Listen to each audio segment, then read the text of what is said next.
What's up and welcome back to Bar Down Talking Hockey episode number 73 presented by the Bar Room Network. My name is Vinnie Parise and I know we are just a couple weeks away from the National Hockey League returning. And this right here, this is Frankie Mueller and he's extremely excited that week 0 of the college football season is upon us. Frank, how we doing?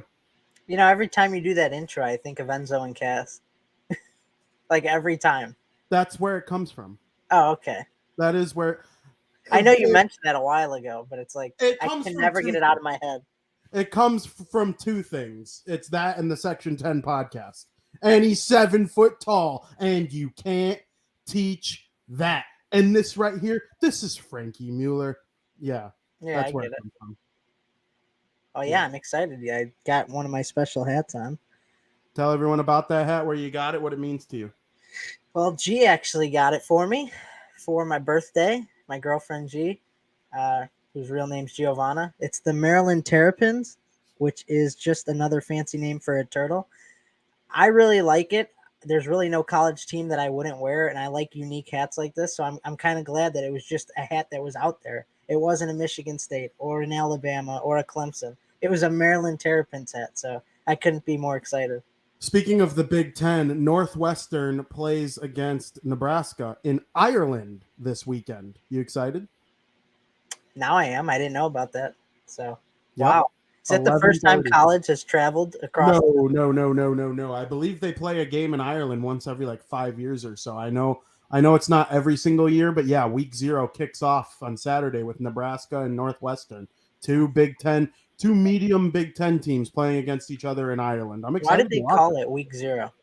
Because it's not week 1. Whoever plays in week 0 won't play in week 1. It's like week 1 is all of 0 through 1, if that makes sense. So yeah, they should have just did a long week 1 then. They did. It is. That's what it is. But it's not preseason.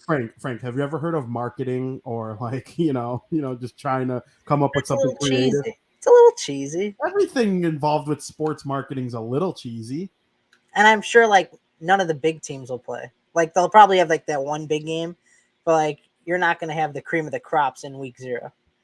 There was one year, I can't remember if it was last year or the year before, Alabama played against Oklahoma, I want to say, which is just a ginormous college football matchup. Here, let's take a look at the schedule. I mean, if that's how you want to intro the show today, is talking a little college football. You know, I'm always down for that. Week 0, it's all under week 1 on the CBS tab, which just tells you everything you need to know. Illinois, they play.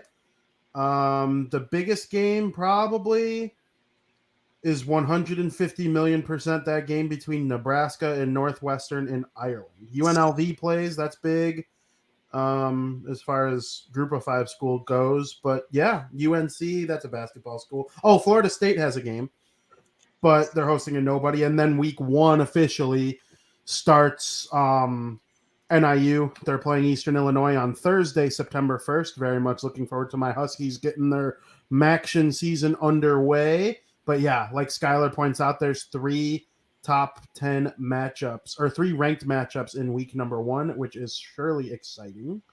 But I feel like they'll just have a big matchup for week 0 to kick it off. Always, they'll have one big matchup. Yeah, absolutely. Yeah, it's like the season premiere. Yep. I'm trying to find the 3 ranked matchups. So, there's obviously 20. Oh, Notre Dame, Ohio State. You got number 2 playing number 5. That is on Saturday, September the 3rd. I think NIU's game is technically part of week 0. No, it's definitely part of week 1. I'm trying to find the other 2 there. Oh, Kent State plays. Oh, no, that's not. That's Notre Dame and Oklahoma State. Notre Dame and Ohio State. Ohio State. I could filter this by top 25, but I'm not the smartest person in the world, so I didn't think of that right away. Let's see here. Notre Dame, Ohio State. This is just great podcasting that we're doing right here, looking through. Cincinnati plays Arkansas. That's outstanding. Cincinnati comes in at number 23. Arkansas is 19. And then this is a big one. Oregon is number 11. They play number 3, Georgia. I feel like Oregon's always 11 through 15. Yeah, except in anything. except for the years they were 1 through 5 consistently, like the Marcus Mariota years, and they like made it to the championship, lost to Ohio State. Like Oregon was really good like 5 years ago. By the way, Skylar, this comment is absolutely hilarious. Why? Do you know what he's referring to? I'm Thomas just Gage here. shitting on him.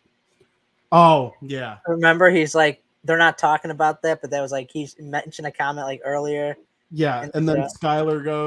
Skylar goes, tell me you haven't been paying attention without telling me you haven't been paying attention. Like, that is absolute gold right there. That might be the best comment of 2022 so far. Absolutely. And Thomas Gage was in the Barfly Tailgate show that was live right before we went live. He was one of the last comments to be put up. So Thomas Gage, I hope you're watching. She-Hulk is amazing, and all of the MCU's outstanding, and you're a fool if you don't watch it. College football, though, I think Notre Dame, Ohio State steals the show on week 1. Yeah, probably. Week one's always hit or miss. You don't know how teams are going to perform. Some of the good teams that you think are going to be good, they might fall off a little bit, drop a few rankings.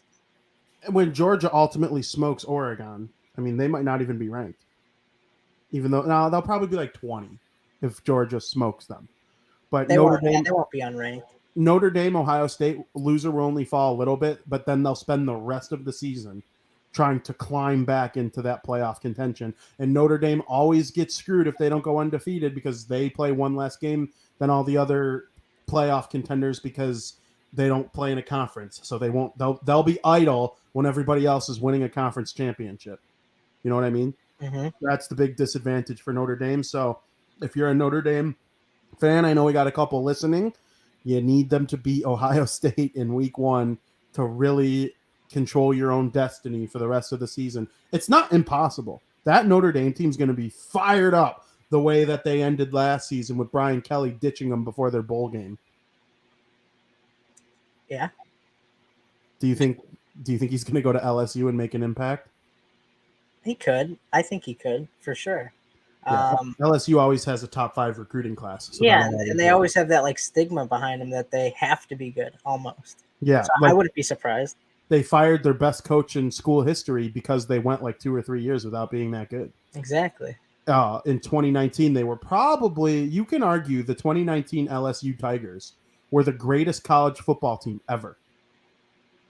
Wow. I mean, half of their offenses are stars in the NFL now. Their whole O-line. Joe Burrow was in the Super Bowl. Jamar Chase was right there with him. Like, I don't know. I think it's amazing. To think like not even a lot of people who watch college football got to appreciate what they did in college. Like they just see them right now in the NFL and they're appreciating what they're doing now.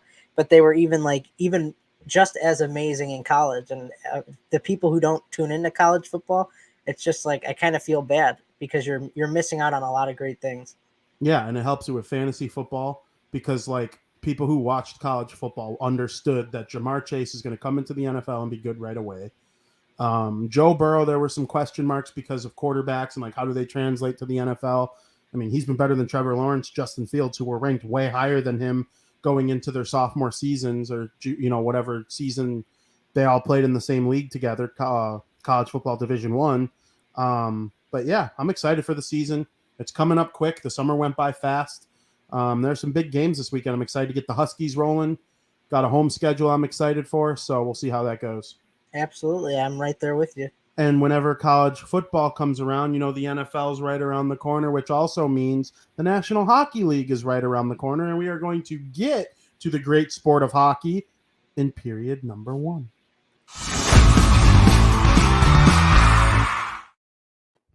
Welcome to period 1. Frank, last week, if you would have asked me on the show who I think Nifty Nazi Dangleman Nazem Kadri was going to sign with, it seemed fairly obvious that it was going to be the New York Islanders. David Pagnotta of the fourth period, he kind of like reported like it was almost a lock that it was going to happen, and then that ended up being wrong. And I trust Dave Pagnotta a lot. When he tweets something, I put stock in it.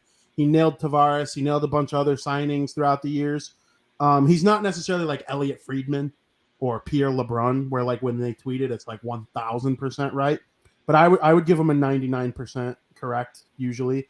and it ended up not happening. He spurned the Islanders and chose to sign with the Calgary Flames. We talked about it more on Crosstown Crosstalk last week because it was kind of breaking as we were wrapping up our baseball show last week. And you know me, I'll talk about every sport on every show, even if the focus is on one over the other. But in order to make room for Kadri's contract, they traded Sean Monahan to the Montreal Canadiens. Frank, what do you make of this whole Nazem Kadri deal with the Calgary Flames? Well, yeah, I kind of agree with you. Last week when we were talking about Kadri, he was all but for sure going to the New York Islanders. But I do remember early on when we first talked about where Kadri may end up, I did mention that there is a chance that he would go to Calgary because with the trade of Tkachuk and with the trade of Gaudreau, it ultimately freed up a little bit extra room. Then they get Huberdeau into the mix, but they still had that extra room. And I think that's actually when we started talking about, or when I mentioned if Kadri may make his way over to the Flames, is when they still signed Huberdeau, but they still had that extra leeway where they could bring in a player like Kadri. Ultimately, he decides to go to the Flames, 7 years. I think it's $7 million average per year for a total deal of $49 million. That's a pretty big deal for a guy like Kadri. I mean, he had 87 points last year, and when you get rid of Tkachuk and you get rid of Gaudreau, you have to bring in those types of players to make up for those lost points. And I think with Huberdeau and Kadri, they kind of made up for lost points there that they got rid of. I know they're a team that still want to win. After the year they had last year, I'd just be surprised if they wanted to give it all up. And, you know, Kadri, not only does he drive the offense and he's an excellent player on the power play, but he also brings the center depth that to the Flames. And they really contend with they're up there actually with probably some of the best center depth in the league. They could contend with, like, obviously not better than McDavid and Draisaitl, but they're up there. They might be the second best center depth team in the league with Lindholm, Kadri, Backlund. I mean, they got a lot of center depth, and going to the Stanley Cup final last year with the Colorado Avalanche, winning the Stanley Cup with the Colorado Avalanche, you're also bringing that veteran knowledge and playoff performance capability, whatever you want to say, to the Calgary Flames. But to me, what I think the most interesting point of this whole thing is that Kadri actually turned down a deal to go to the Flames 3 years ago. So I don't know if he liked what he saw, if there's a more of a winning culture there is now than there is 3 years ago, which I truly believe there is. Maybe that influenced his decision. But nonetheless, Nazem Kadri, Calgary Flame, there you go.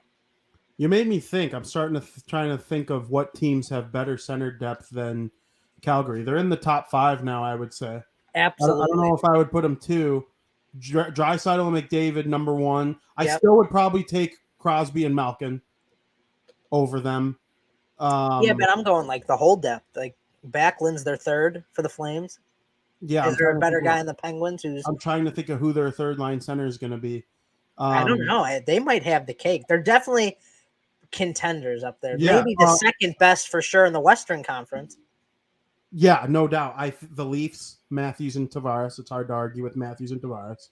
The Jets with Blake Wheeler and Pierre-Luc Dubois. I'd probably rather the Flames. I'd rather the Flames. But yeah, I don't think Kadri and Huberdeau bring the same.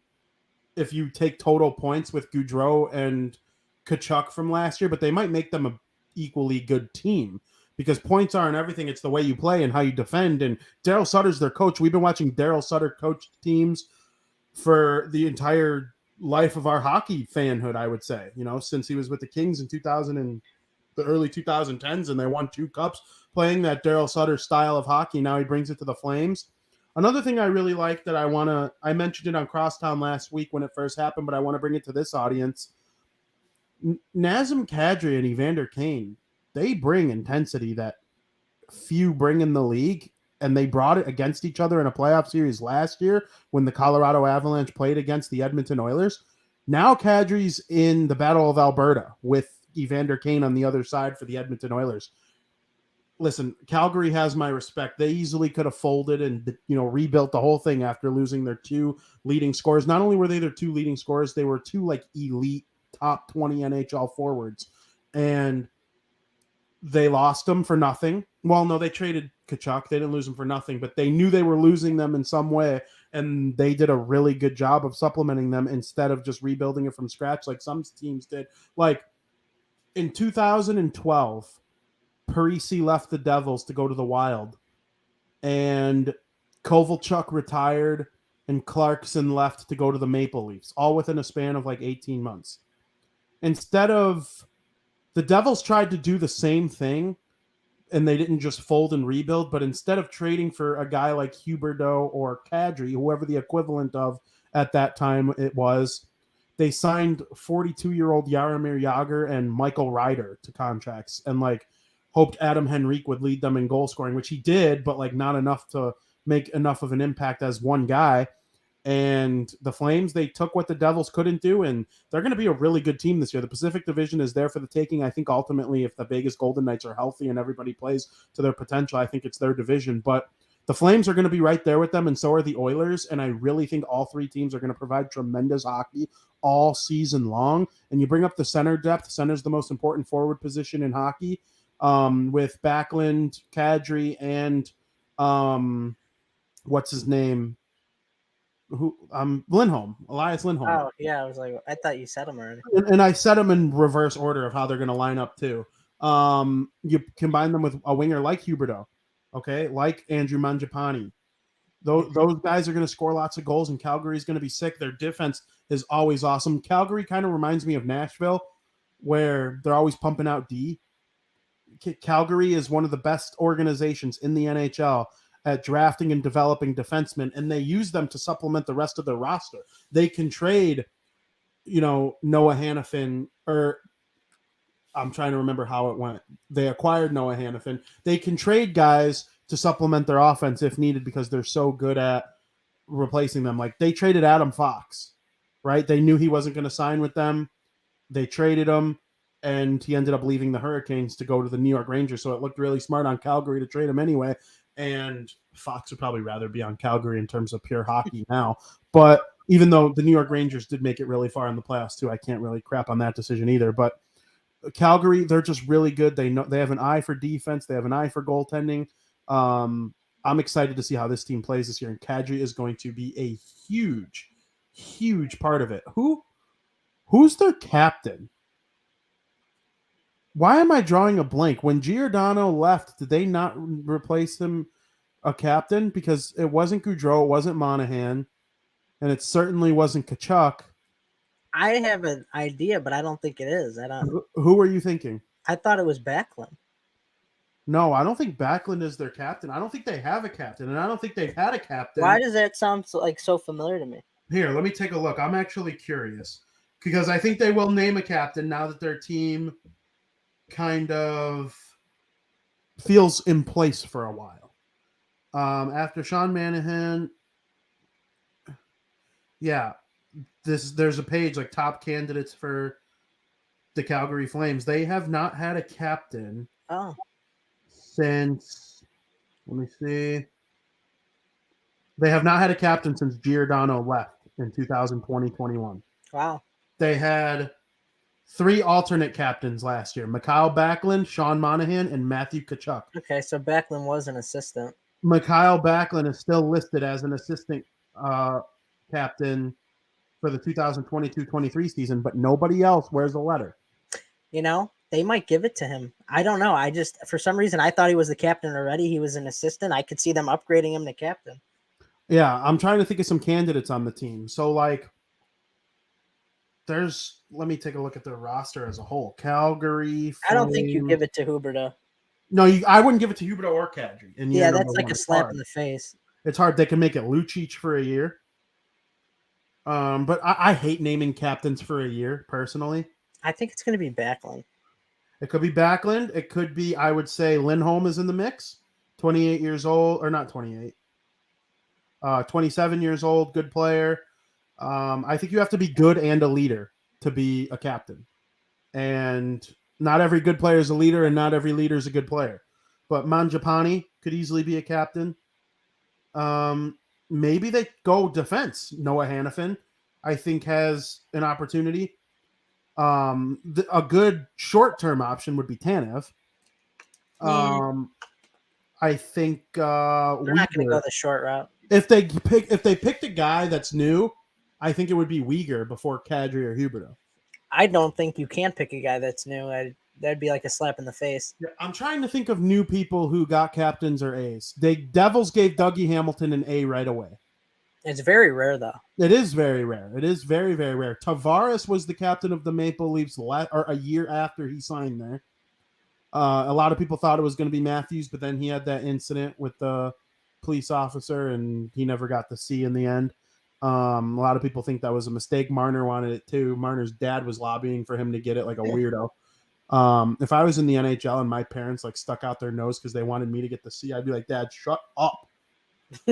But Marner's dad, yip. Yeah, the next Calgary of the Calgary Flames. I think you're on to something with Backlund. Like, it just seems right.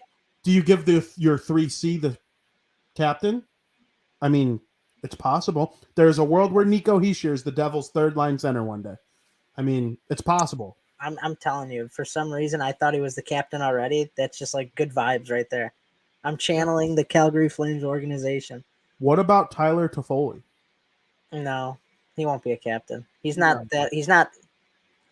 I don't know. If you got to be good and a leader, he's not that good anymore. I mean, he's fine. He'll get the job done.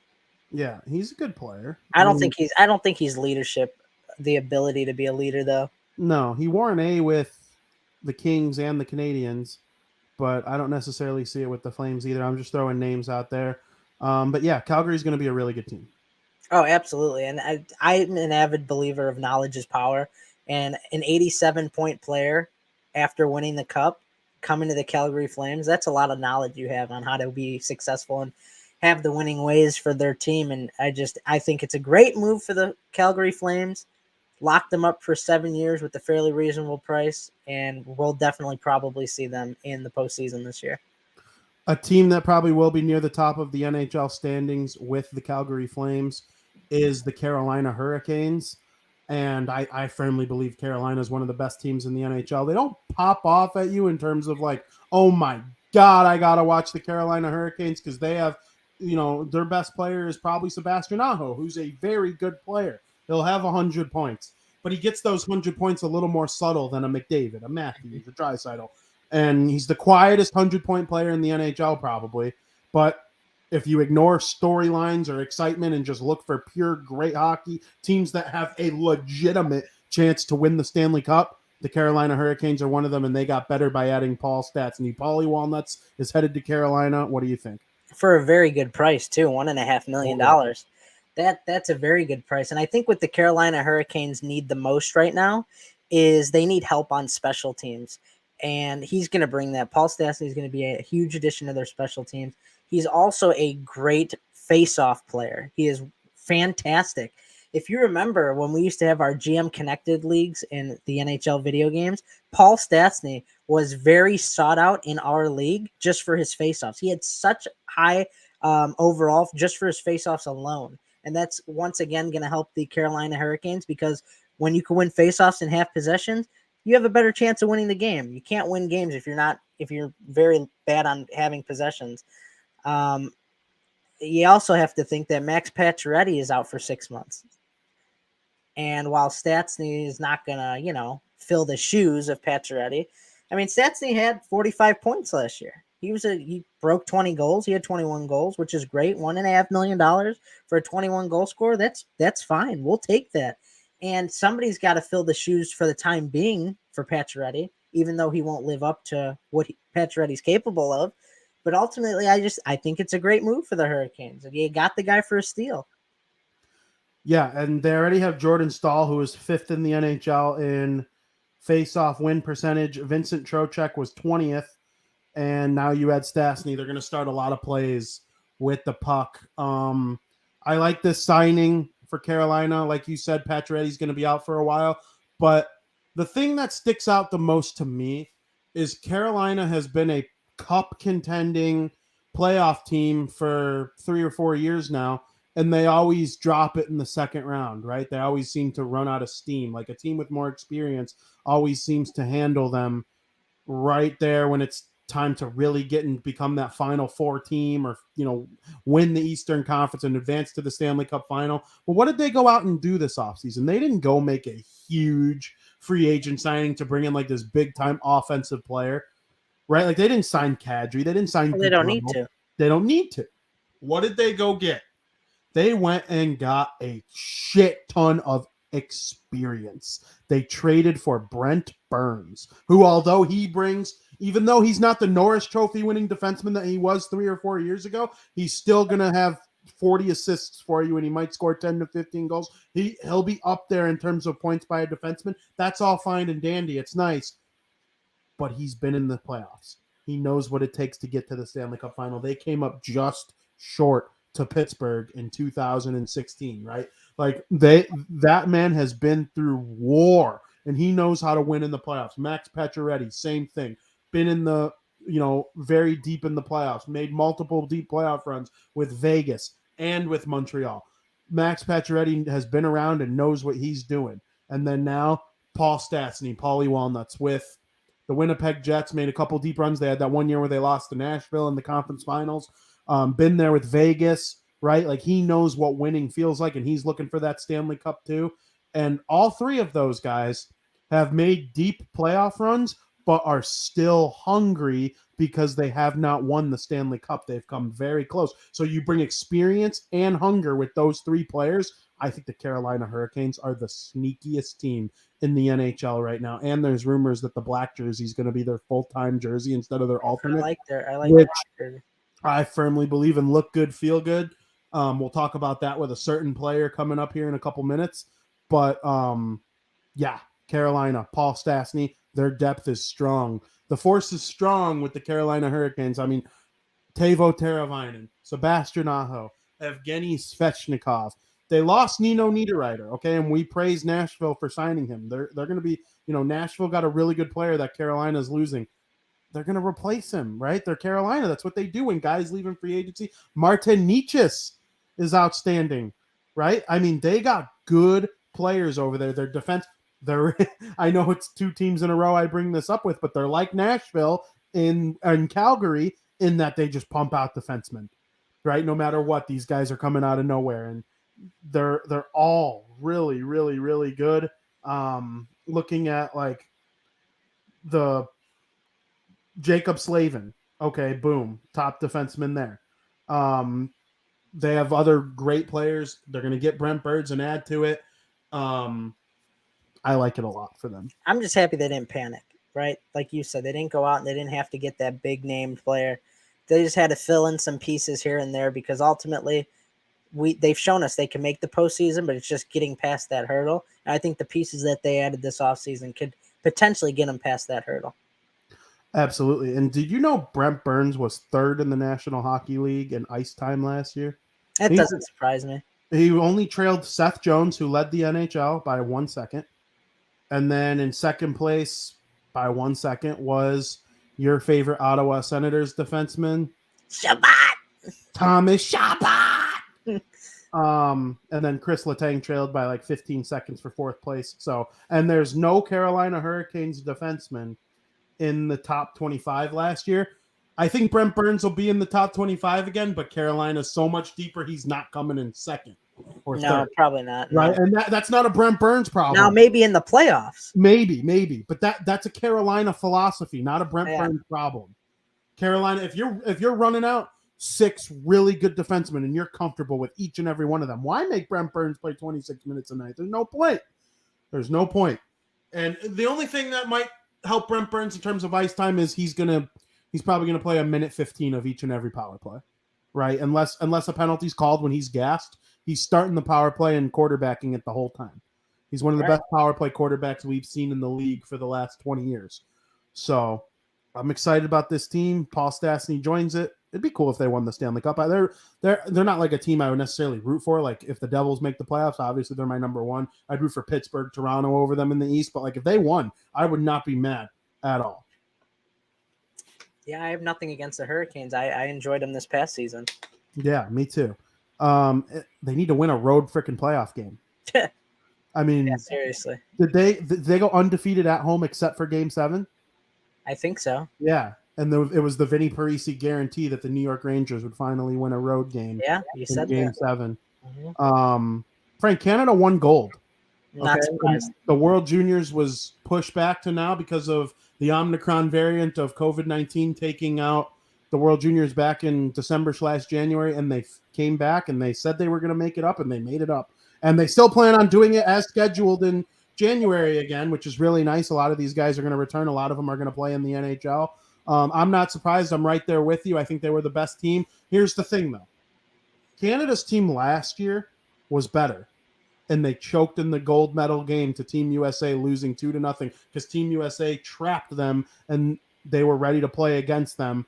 But this year, Team USA got bounced early. Nobody else had a plan for Canada. They took it with not with relative ease. Finland almost won. Did you see the replay? It went to the rebound. What do you mean talking the about? rebound? I'm talking about the game-winning goal. Okay, Mason McTavish, Anaheim Ducks he's probably their number one prospect now that Zegras has graduated to the NHL, and so is Jamie Drysdale. So yeah, I would say Mason McTavish is probably their number one prospect. I haven't looked at the rankings in a while. He scored the overtime winner against Finland to give Canada the gold medal in regulation, or I think it might have even been in overtime. It was in overtime. Same player, the gold Mason medal, McTavish. Yeah, this year. Yeah.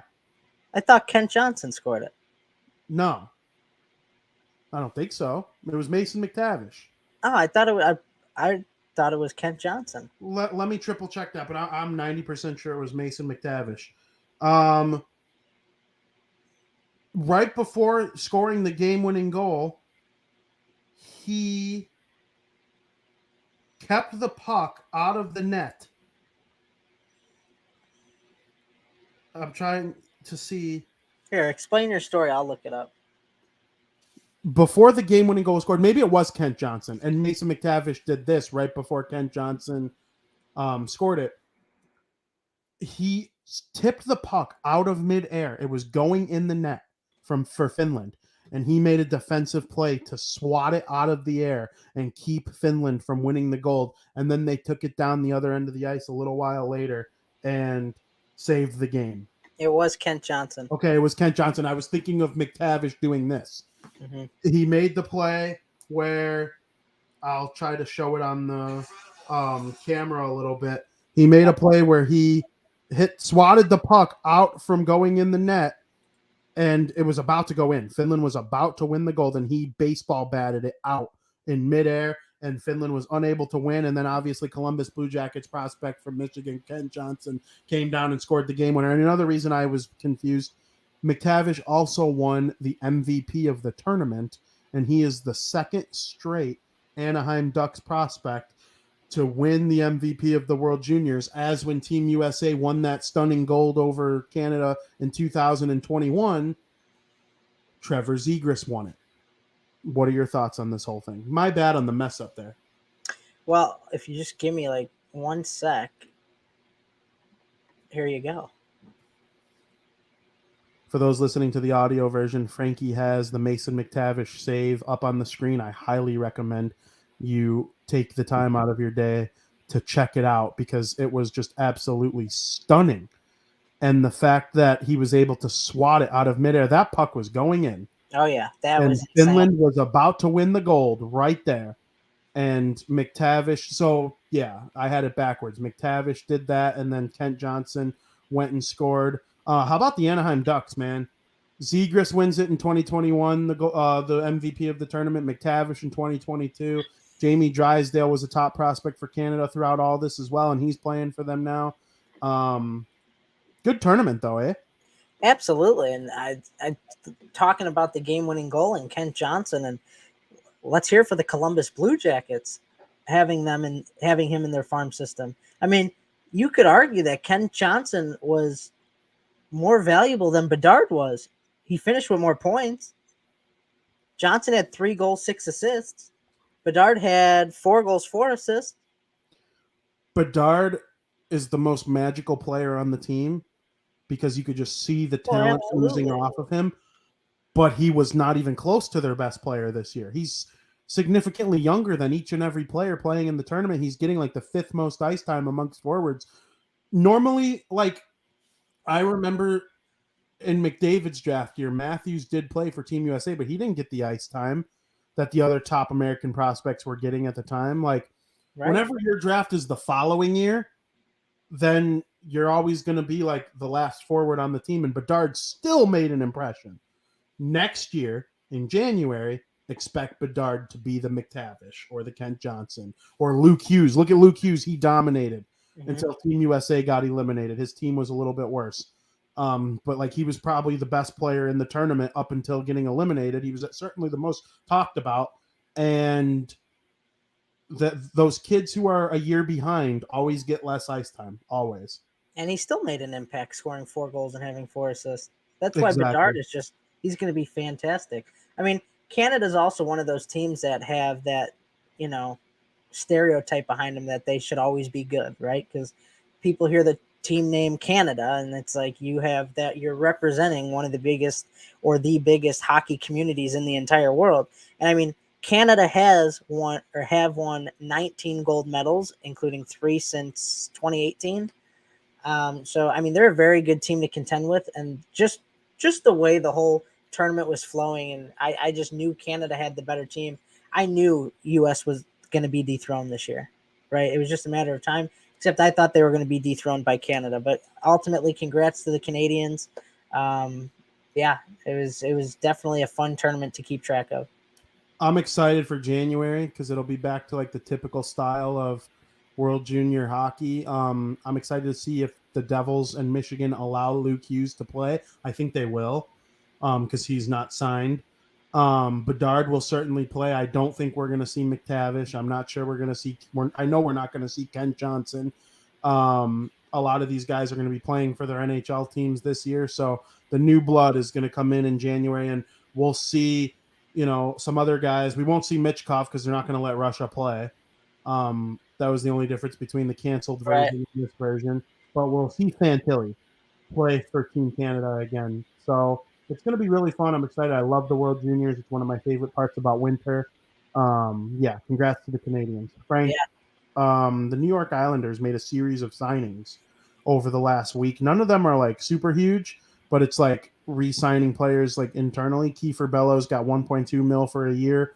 He'll be an arbitration eligible RFA at the end of that contract. They got a 3-year contract with Alexander Romanov, not related to Natasha, signed 3 years, 2.5 average annual value. They got him in a deal with the Montreal Canadiens. They got Noah Dobson signed, and they also signed a couple of 2-way contracts. Dennis Cholowski, Arnaud Durando, Paul Ledoux, and Hudson Fashing to either a 1 or 2 year 2-way contract. Some of those guys will play in the AHL. Some of those guys will make their NHL appearances this season, but the New York Islanders getting work done with their contracts. Yeah, that's a lot, what you just said, to, you know, take in all that information. I think the Islanders are a team that a lot of people are going to have expectations for this year. I know you do. I know you think they're going to potentially push in for that playoff spot. And by signing all these players, they're, in a way, they're kind of saying that they are. I mean, obviously they're going to have to sign some of these guys. I don't know too much about every player you named. But yeah, ultimately that the New York Islanders they're coming, even though I don't necessarily know if it'd be this year based on my opinion, but they're definitely coming down the line. Yeah, most of those players, besides Romanov, Bellows, and Dobson, all 3 of them will play in the NHL all season long as they're healthy. The other ones are 2-way guys who are going to develop in the AHL, be called up if there's an injury. And the Islanders have no shortage of depth. If Matt Barzal takes a step and becomes like a star, and they don't rely on Zach Parise to be their leading goal scorer in the second half, then I think they'll make a pretty nice run. I think they're deep enough. It all depends how the top of their lineup is going to play. Lou Lamoriello already came out and said that Zdeno Chara and Andy Green are not options for them on the blue line, so they're not signing any 40-year-old defensemen. They're serious about winning this year, and they're not going to start with their first 19 games on the road or whatever it was and get pushed behind the 8 ball. I do think I'm not in the minority on the Islanders being really good this year, but I'm not in the majority either. I looked at some You're predictions. very in the middle. Yeah, I Very agree. in the middle. There are people who have him in the top 3 like me, and there are people who have him in the bottom 3 of the Metro, not in the league. I don't think they're I have top him 3 in the league bottom 3, I think. of the Metro, because I'm trying to Yeah. think of who is better than them in the Metro. Obviously, the Carolina Hurricanes are number 1 for me. I have to put the New York Rangers Penguins. number 2. I don't want to put the New York Rangers number 2, but I'm going to because they made it to the conference finals. And then, yeah, I think the Pittsburgh Penguins are better than them right now, too. So I actually don't have them in the top 3 after I want to put them instead of the Rangers, but I can't right now. Hopefully they prove that part wrong. But, yeah, the Penguins and Hurricanes are probably 1 and 2 for me, actually, now that I think about it. Yeah, the Penguins made some upgrades. Huh? The Penguins are going to make they made some upgrades. Well, the Penguins are another team that just always seem to be there. They're never like bad. So I'm not surprised. Although I think bad is on the horizon for them. Just not. Well, every team goes through bad. Yeah. But like bad is on the horizon for the Pittsburgh Penguins. Their farm stinks. And they're never picking in the top 10, so they're not replenishing it like Detroit or the Devils or starting now, the Blackhawks. Yeah, they're not going to get a prospect like Nazar, right? Next year's draft is deep, so every team might get a legit first-round player. But I don't know. Pittsburgh, I think the Islanders are better than the Devils. I think they're probably better than the Capitals, even though the Capitals will be more exciting because now Ovechkin is chasing Wayne, and like coming up on Wayne. Another 50-goal season, and then to me it becomes a lock that he does it. Yeah, should, I guess. I'm trying to think of the other teams in the division. Oh, the Blue Jackets to me are a year away. They signed Gaudreau a year early, which I'm not going to crap on them for that because Gaudreau won't be available to them next offseason. They had to sign him now. But when Kent Johnson and all those top prospects that they have a top 10 farm system. When they start coming up, I think they'll be good. But I got the Islanders better than them for 1 more year. Who am I missing? Oh, the Philadelphia Flyers. The Islanders. That's why you're missing them. Yeah, they're way better than them. So, yeah, I got the Islanders 4th in the division right now. And I would put Washington 5th, the Devils 6th, Blue Jackets 7th, Philly 8th. See, I still have them in the bottom 3. I think Washington could be a surprise. They could, but the top 6 could all make the playoff. Mm-hmm. But then again, the Atlantic, I don't know. The Eastern Conference is very deep right now. It's tough for sure. Like if the Devils miss the playoffs but have 90 points, I wouldn't be surprised. I just don't want what happened last year to happen this year, where it's locked up and you don't have the push for the playoffs, and I'll be stunned. I'll be stunned because every team in the playoffs from the East last year will still be at least pretty good, including Washington. And then I think the Devils are improved. I think the Blue Jackets are a little bit improved, even though they're not there yet. The only team that took like a mad step backwards is Philly. Yeah. Like Montreal took a step forward. Buffalo took a step forward. Buffalo was one of the best teams in the East in the last 2 months of last season. They was just too little too late. So they could be a surprise team this year. Wouldn't shock me. Ottawa being good wouldn't shock me. Detroit being good wouldn't shock me. Which I think they will. They'll be better than last year. Yeah, the Eastern Conference is way deeper than the West right now. I think the lottery has a very good chance of being either Philly or a Western team. Probably the Hawks. The Hawks will have top 5 odds. I do believe that. Because don't forget, you got to win the lottery. The damn ping pong balls have to fall your way. Like, you can't just be the worst team in the league and get Bedard. If you're the worst team in the league, you're getting one of Bedard, Michkov, or Fantilli. Which is great. Yes, without question. But, one thing I wanted to talk to you about before we move on to period number 2, where we're going to have a very fun discussion about video games, and particularly a hockey video game that we both love and cherish. 50 goal scorers in the National Hockey League. Last year, there were 4. Yep. We went freaking 10 years with only 1, Ovechkin. The game's evolving. Goals, man. It's the most important play in the hockey world. A goal being scored. Yep. Austin Matthews led the way with 60 and won the Rocket Richard to lead the National Hockey League in goals. Our buddy Leon Draisaitl of the Edmonton Oilers came in second with 55. A surprise 50-goal scorer was Chris Kreider, who had Very 52 surprised. as a member of the New York Rangers. He was probably one of the best power play goal scorers in the National Hockey League last season. And then, of course, all reliable Alexander Ovechkin with number 50 on the dot. Got it by the skin of his nuts. Got it by the skin of his nuts, but when you have over 750 goals, you know he's going to figure out a way to just keep on scoring. And I got to ask you, of those four, who does it again? And is there anybody that came up just short last year that you think does do it this year? I think Matthews could do it again. Kreider's not going to do it again. I'd be stunned. I was shocked last year that he even got 52. And I think Ovechkin's on the decline too. I don't see him ever. I'm going to make a bold statement here, so everybody be ready who's watching. Ovechkin, this was the last time we've ever seen Ovechkin reach 50 goals. It's done. He's done with that. He's going to regress a little bit.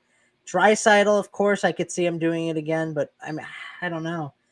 I feel like Draisaitl could be more effective with the assists in the assist department, but yeah, I wouldn't be surprised if Draisaitl scored 50 again. But Matthews and Draisaitl are the favorites. Kreider and Ovechkin are definitely not the favorites to hit 50, in my opinion. I have two players, though, who I think are like the next step of becoming that 50-goal scorer, too. The first one being Kirill Kaprizov.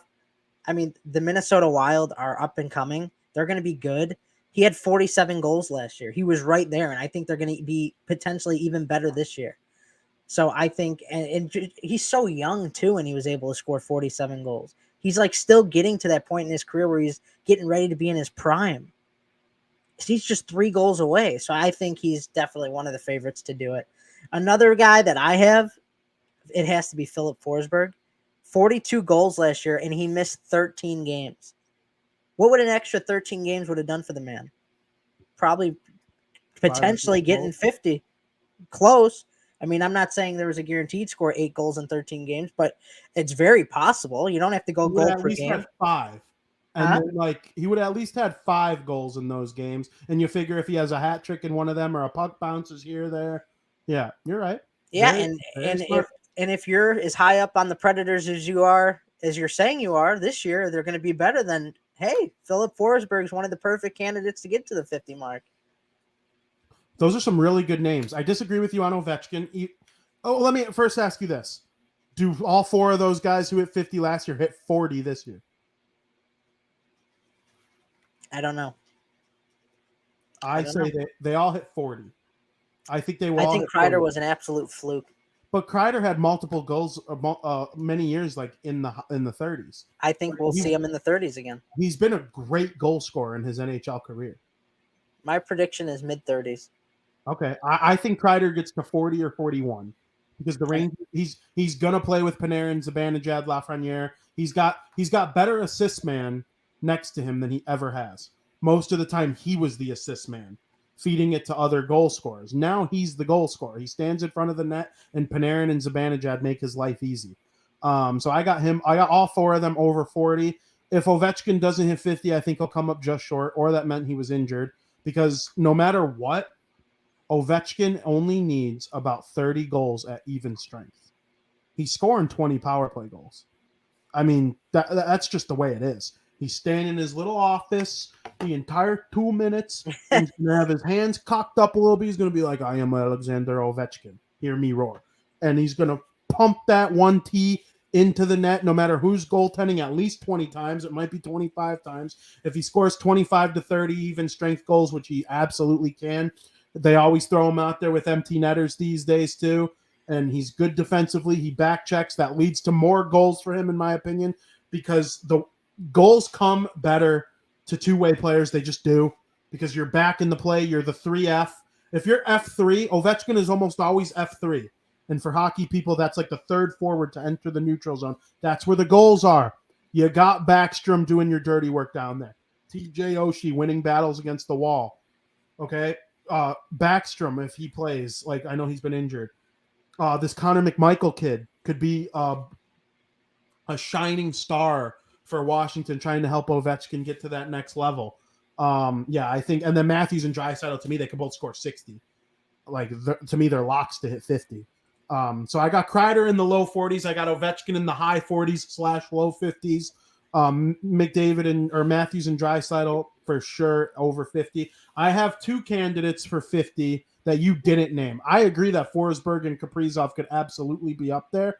An honorable mention to me is Kyle Connor, who came very close last year as well. If he scored 50, I mean, when you think about guys scoring 50, you need them to be great goal scorers and you need them to have great assist men. Few teams have as many great assist men as the Winnipeg Jets. I think they're going to be bad because their defense is weak, and that's not going to help Hellebuck, who I still think is elite, but he doesn't have any help defensively. They're going to score a crap ton of goals, and Pierre-Luc Dubois, Blake Wheeler, and Mark Scheifele are three of the best assist men in the NHL. I think Kyle Connor is absolutely going to benefit from that. He could be in the mix as well. He's an honorable mention. David Pasternak's going to play an entire season with David Krejci. And David Krejci might not be the David Krejci that he once was, but he speaks the same language as Pastrnak. They're both from the same country, and David Krejci has pumped out 40 assist season after 40 assist season. David Pastrnak had a bad start to last season, but he was on the Matthews Draisaitl trajectory from January on last year. And I think if he comes, and the Bruins are going to rely on him a lot more than they ever have. Marchand is out. Bergeron decided last second that he's actually going to even play this season. They're going to rely so heavily on Pastrnak. He's going to be the top option on every single power play they go on. He's going to be F3 on every even strength play that they come up with, unless he comes up with a rush and he's right there with the top forwards on the team in terms of driving the offense. His shot is lethal. I think Pastrnak is absolutely a candidate. And the other one, Connor McDavid. Connor McDavid has been in the mid. That's the chalk answer. But here's the thing: you didn't say it, and I didn't say it because it was chalk. How is it? He's never done it. Yeah, but I wouldn't be shocked though.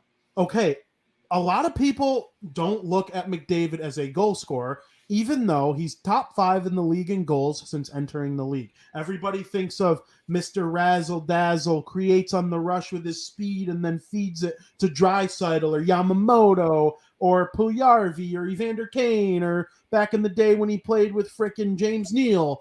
And there were plenty of other wingers that he's had. They don't think of him with the goals.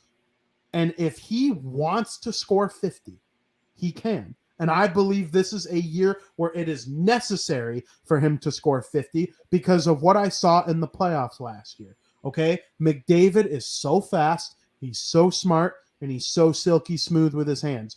Use it to score goals. You're going to get 70 assists. He almost had 80. Yeah. He's going to have 70 assists in his sleep. He could take a little nap and still get 70 assists. If he scores 50 goals, the Edmonton Oilers can win the freaking cup. If he carries that goal scoring mantra into the playoffs, he needs to lead the way. He's never going to lead the team in goals because Draisaitl has something that McDavid doesn't have, and it's the talent of a shot like that. McDavid's are all finesse and deking out goalies and outthinking the goalie. Draisaitl's outpowering the goalie.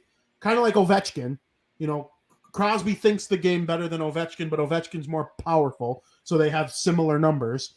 And yeah, so those are my guys. Pastrnak, McDavid, I think have a chance. Kyle Connor, honorable mention. I really liked your answer of Kirill Kaprizov, and I like hearing you have confidence in Philip Forsberg. I think he's a very good player too. So we got some good goal scorers in this conversation. Absolutely.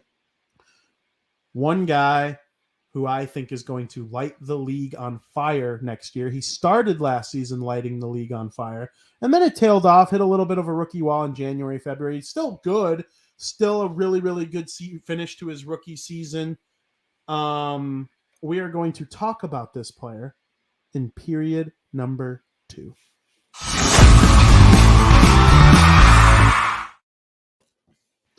Welcome to Period 2, where we are going to talk about one of my favorite players in the NHL.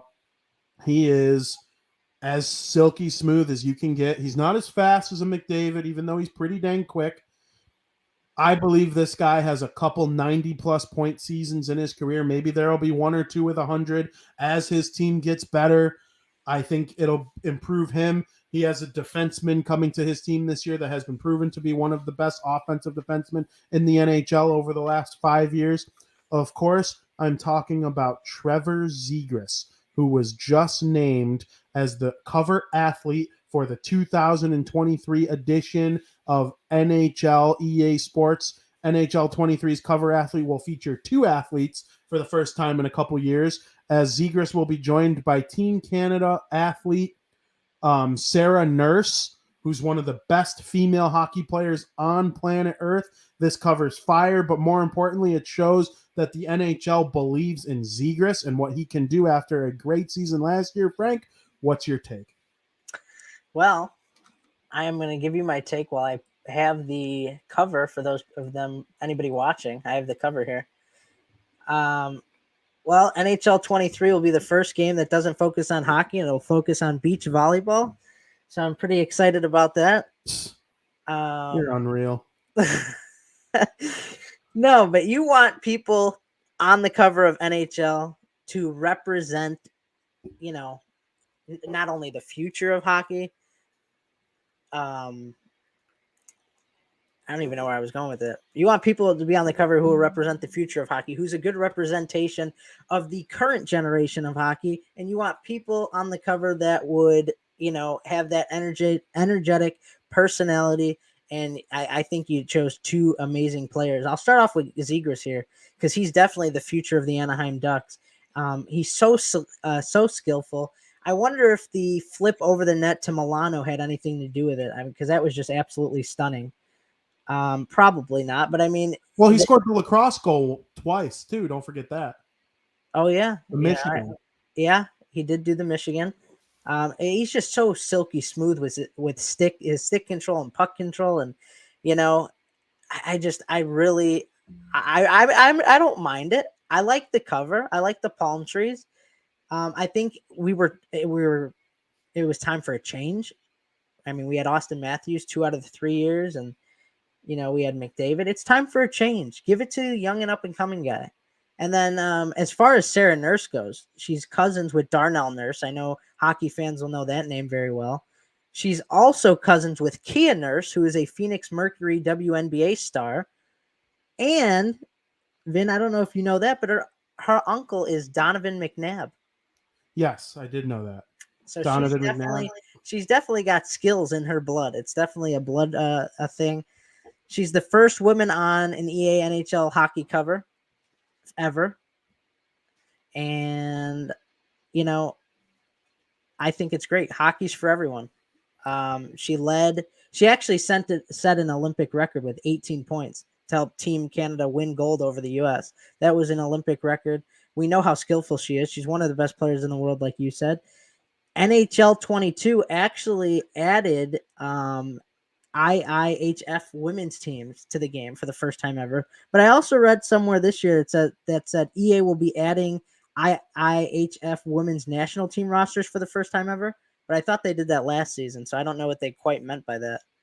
And also, EA is also adding women's soccer clubs to the newest FIFA game, FIFA 23. They will be adding a soccer club team roster. So it just seems like this is the perfect time to do stuff like this. Like we said, hockey's for everyone, and I don't think there's a better time that they could have done something like this. And they chose 2 really good athletes for the cover, in my opinion. Yeah, so Zegras wasn't on either of our radars this year. I think it was a lock that he'd be on at some point just because of how exciting he is. Both of us believed Cale Makar would be the pick. But Cale Makar will get his time. I do believe he will be on the cover. I like that they came up with an actual background. I mean, Zegras plays in Anaheim, right? And there are 4 teams in the NHL that have palm trees near their rink? Anaheim, Florida, Tampa Bay, and Los Angeles, right? Mm-hmm. Does any other team in the league have palm trees near their rink? I don't think so. And why does hockey have to be like just Canada where it's just snowing all the time? We saw outdoor games in Nashville. We saw outdoor games in Dallas. We saw outdoor games in Anaheim, in Los Angeles.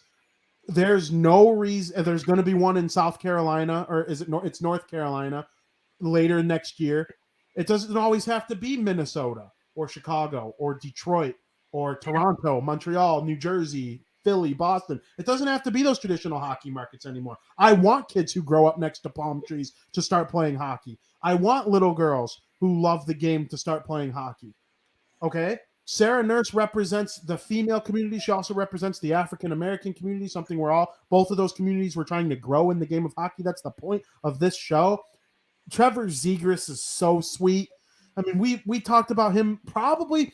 I think if we had like a technician recap every single episode of Bar Down from the 2021-22 season, Zegras was probably a top 10 most talked about player on this show. I mean, and you remember the All-Star game when he was in the skills competition, and him and Hughes duked it out, and then that freaking Muppet from St. Louis picked Pietrangelo to win the whole thing, even though Zegras and Hughes deserved it more than him. It was just so incredible to watch, and DeBrincat clearly deserved it over Pietrangelo too.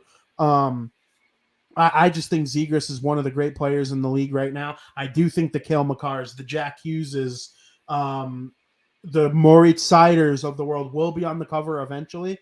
But I'm happy it's not the same drawing of the cover with like a weird background anymore. It's something fresh. It's new. The world is changing. Let's change with it, hockey. This is a great cover. I'm so excited. I can't wait to buy the game on day number 1 and play it all night long. Zegras was a Calder Trophy finalist. Truly one of the great players. Right? He was a Calder Trophy finalist, right? Mm-hmm. It was I think he came in second. It was the 2 Red Wings and him, right? He came in second. Yeah. To Seider. Yeah, and he was just so good all season long, and he's going to be great. Anaheim is one of my sleeper picks. When we preview the Pacific Division, I'm going to say some things about Anaheim that are going to make you think I'm on glue. But, man, I just think they're going to be so good, and Zegras is going to lead the way. I was referring to Klingberg when talking about the player that is going to really help him up his game and get the puck up to the forwards. I really, really like this cover. I'm so excited. He came in second for the Calder Trophy. He was also on the all-rookie first team for the 2021-22 season. This is just great stuff. I can't wait to use the females. Is it the female IIHF squads you said? Yeah, but it said like they're doing something for the first time ever with those teams in the game, but they had them in NHL 22. Now, I don't know what they meant is like they'd have them for the first time ever to start, because last year they added it in like halfway through.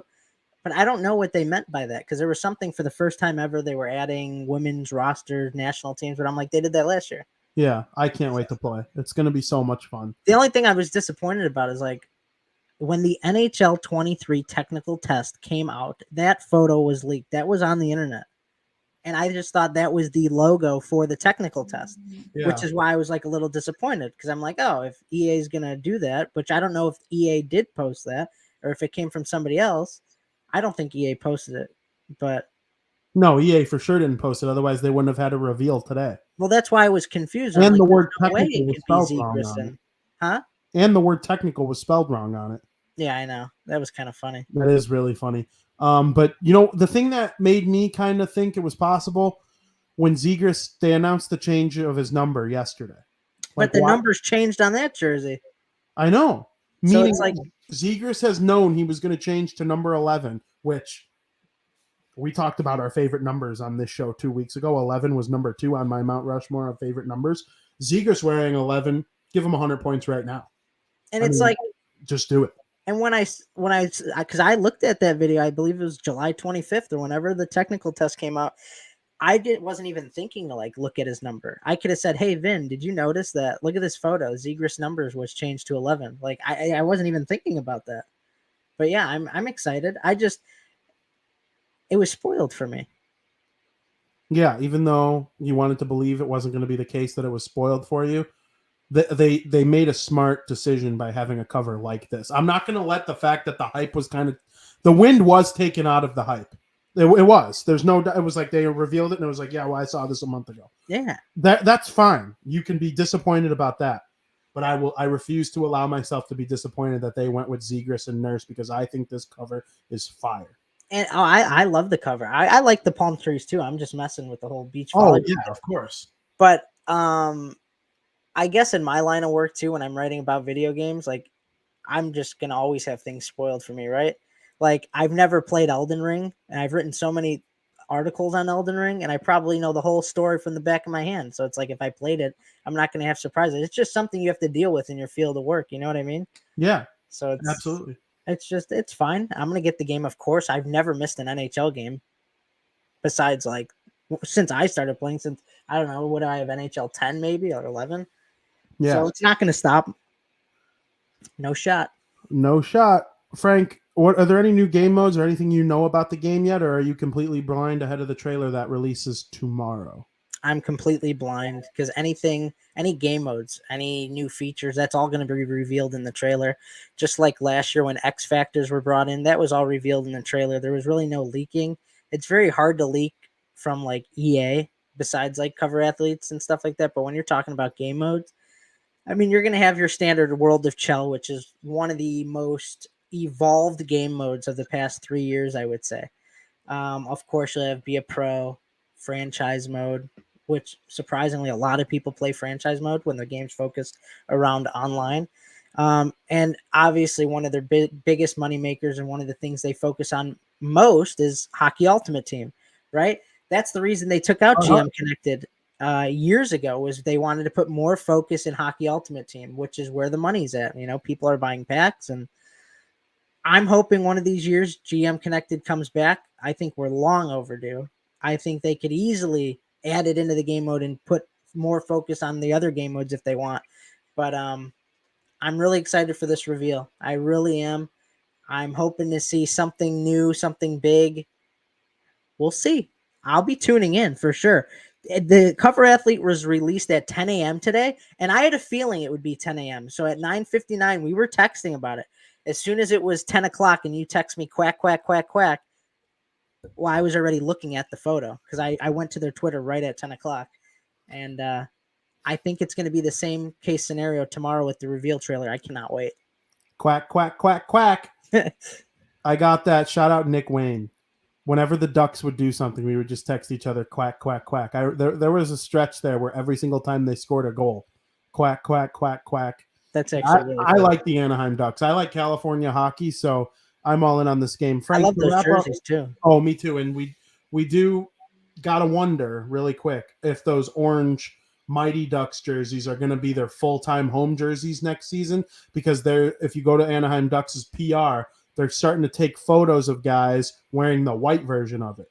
And of course, you remember the reverse, or not the reverse retro. They had an alternate jersey that was the same jersey, but with the light blue and purple, which is the old Mighty Ducks from back in the day when it was Teemu Selanne and Paul Kariya and guys like that. So Anaheim Ducks, they went through I would say the entire Getzlaff and Perry era was wasted in terms of jerseys. It wasn't wasted. They made it to conference finals and won a Stanley Cup. It wasn't wasted in terms of on ice product. It was a waste in terms of jerseys. Getzlaff and Perry got kind of screwed because Anaheim has such potential to be wearing cool shit.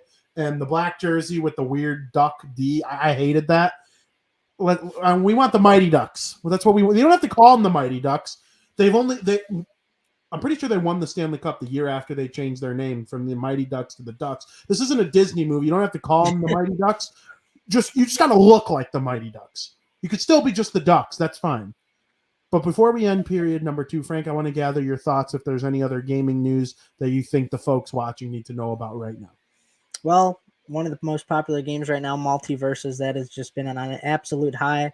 I think they surpassed 20 million players. It's been super, super successful. They're comparing it to being more successful than Elden Ring right now, which obviously Elden Ring kind of died out, but it's probably a very good chance of winning Game of the Year, I would say. But Multiverses, that's a game right up our alley. It's free to play, so if anybody wants to play it or give it a whirl, it's like Super Smash Bros., but you can play it on Xbox. You can play it on the PC. Also, PGA Tour 2K23 will be coming out this October. Tiger Woods is back on a video game cover for the first time since 2014.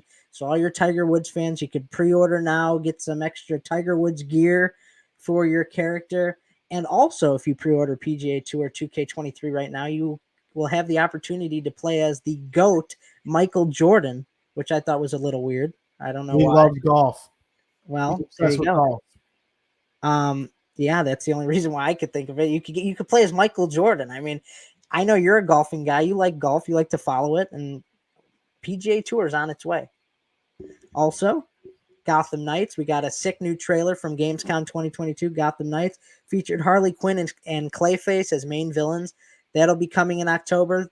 Everybody expected October 25th, but they announced it'll be coming out 4 days earlier on October 21st. Hogwarts Legacy, that trailer, because now we have it. It's been delayed. It originally was announced in 2020, got delayed. We thought it was going to come out holiday this year, got delayed. It's coming out in February 10th, I believe it is. I am so excited for that game like no other. Like, that's a day one for me. I watched the newest trailer from Gamescom. If you haven't seen it, Vin, it is insane. Did you see it? Oh yeah. It taught the dark arts. Yep. They were what's that guy's Salazar Slytherin? Slytherin. Yep.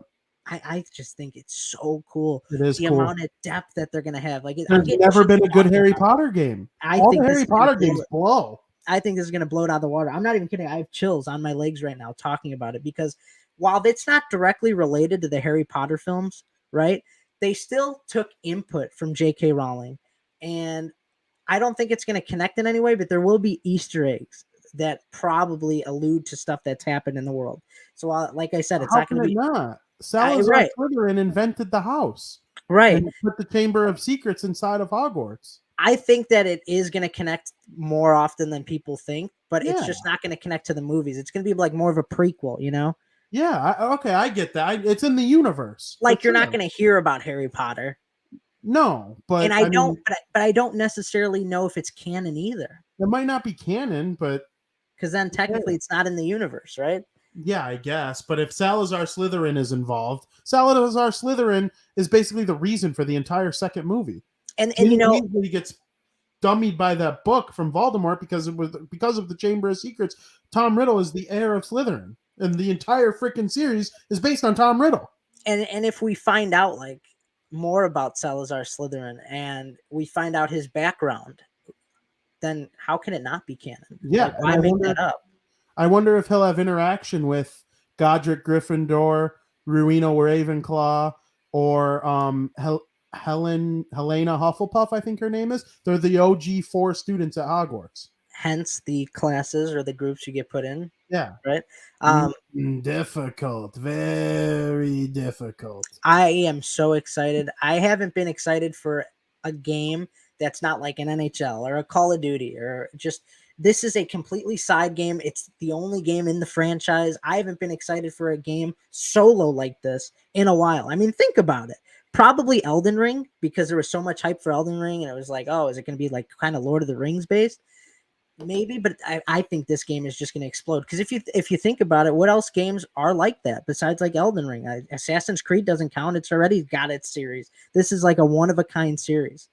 And I'll leave you off on this note. Call of Duty Modern Warfare 2 is going to be an absolute banger. It's a must. For all the Call of Duty fans who have been let down with Vanguard or previous Call of Duties or Call of Duty Modern Warfare from 2019, give the series one more chance. I really think Call of Duty Modern Warfare 2 is just going to blow people out of the water. I could be wrong, because the Call of Duty critics are insane, right? They don't take any shit. They're like very, very strict in what they like. We've learned about, I thought this was a cool idea. If you pre-order the game, VP, you get the campaign a week earlier. I think that's great marketing, because when the game comes out, nobody wants to play the campaign. Everybody wants to play multiplayer, but beat the campaign a week earlier and you're set for the multiplayer. I thought that was tremendous marketing. Museum, Grand Prix, Farm 18 training facility are 3 confirmed maps for core. Seraph Bay and Saeed are 2 battle maps. I don't know what that means. Obviously, they haven't released anything about what battle maps will be. And Hydro, Fishtown, and Zero will be ground war maps. Those are confirmed maps that will be in the or Hydro, not Hydra. Hydro, Fishtown, and Zero will be ground war maps that are confirmed in the game. And also, for anybody wondering, I know it's a common question asked every single year. Will it have zombies? Will there be spec ups? Stuff like that. They're moving away from that this year. There's not going to be any spec ups. There's not going to be any zombies. They're doing something else new. It's referred to as DMZ, which, if you're familiar with Escape from Tarkov, that type of game, it's going to be a mode similar to that. So not quite like a battle royale game, but kind of like a battle royale game. It's just got its own take on it. They're completely moving in a different direction this year. So I'm excited. I have a question. Go ahead. Battle maps. What are they called again? So you got your core maps, which the way I'm taking this, because there's been no other information about it. So the way it's just like core when you play core in multiplayer. Core and hardcore. Yeah, so that would just be your museum, Grand Prix, Farm 18, training facilities. So those are 3. Obviously, there's going to be more. There's not going to just be 3 maps, but those are the confirmed ones. Then, what you asked, Serif Bay, and Said are battle maps. I don't know what that means. I think I know what it might mean. I mean, I have a guess.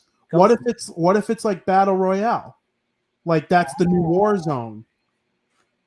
Oh, that could be, actually. Yeah, like war zone maps. Skylar thinks that battle maps will be like for big team types, but no, I don't know necessarily, because that's what Ground War's for. Yeah, that's kind of where I was going. That's what I was going to say too. Isn't that what Ground War's for, with like 18 people? And it is 9v9. But like, I assume like, yeah, okay, Warzone 2 coming out 2 weeks later. I guess maybe they're just sticking with Warzone. Maybe there's like a little internal battle royale within the game. Maybe that's the DMZ I was telling you about, because that's like a battle royale style game. It's not exactly like that, but you still go out and you still hunt down your enemies, but you also have a goal. Your goal of like an Escape from Tarkov type of game is not to be the last one standing. It's to survive in this world. So if you see other people, you could like eliminate them, but it's also like you have an end goal, like you got to escape, or you know what I mean? Stuff like that. It's not like Warzone, which is basically Call of Duty's version of Fortnite, where you just have to be the last one standing. Absolutely, completely on polar opposites. It's so different. Hence why they're releasing with Warzone 2, which I wrote an article. I broke some of the news when it first was leaked. There was an image leaked from Activision about the date of Warzone coming out 2 weeks later. Obviously, Skylar heard about the leak. Skylar's a big Call of Duty fan. He heard about the leak. Obviously. He knows this shit. I wrote about it as soon as I saw it, but the date wasn't supposed to be released, but it said on the sheet that it would be coming out 2 weeks after the release of MW2. And we had no reason not to believe it, because it had the date of all the other popular games that were coming out. It had the date of Overwatch 2, which was correct, October 4th. It had the date of Call of Duty Modern Warfare 2 correctly on there. So, and everybody assumed that 2 weeks later would be the release of Warzone 2. We have no reason not to believe it. All right, there you go. There you go. I like it. Kind of rambled on there, but no, I wanted it. That's why I wrote it down. I wanted Frankie. Anything Frankie may know, other gaming news. I just did the big ones. Yeah, I mean, and for the more stories on the non-big ones and expansion on the big ones, you could check out Frankie's work at apptrigger.com, and you could follow him on Twitter at @TheKingBean. Frank, let's head on over to period number 3. I got some big questions for you. Do you?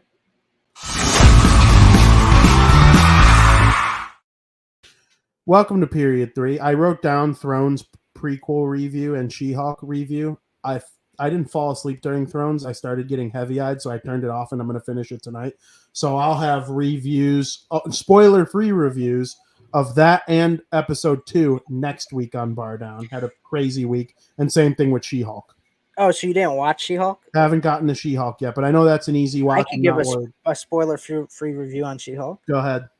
Well, first of all, I'll talk about Thrones. We'll fill the slot, because I know we were going to talk about Thrones. I finished season 1 of Game of Thrones. I cannot believe, I'm not going to say stuff, because, I mean, I don't want to spoil anything. I know season 1 came out in 2011, but I'm not a dick, and I feel like I could still give a pretty good review of it. Season 1 was really good. Definitely wasn't expecting some stuff to happen that happened in episode 9. Welcome to Thrones. I agree with you. Don't get attached to too many characters. That's what you told me. And I really, really liked it. And I think from like episode 6 onward, it would start to get really, really good. And I can't wait for what the rest of the series will hold. I do got to ask you something on the Thrones prequel, though. You said you started it, right? Yeah, I'm like 20 minutes in, and it's very, very good so far. Very good so far. But it was 2:10 in the morning, or not 2:10. It was like 1:50. I'm like, oh boy. I heard that the opening scene is like very gory, like very like messed up. Is this true? There's one scene early in that's very messed up. Yeah. Like it's very like crazy, like Yeah. okay, because that's what I heard. Yeah. It focuses in on the House Targaryen. Which they're nuts from what I've seen from the first season of Game of Thrones. They're Those people are nuts. mad. They're nuts pre Game of Thrones.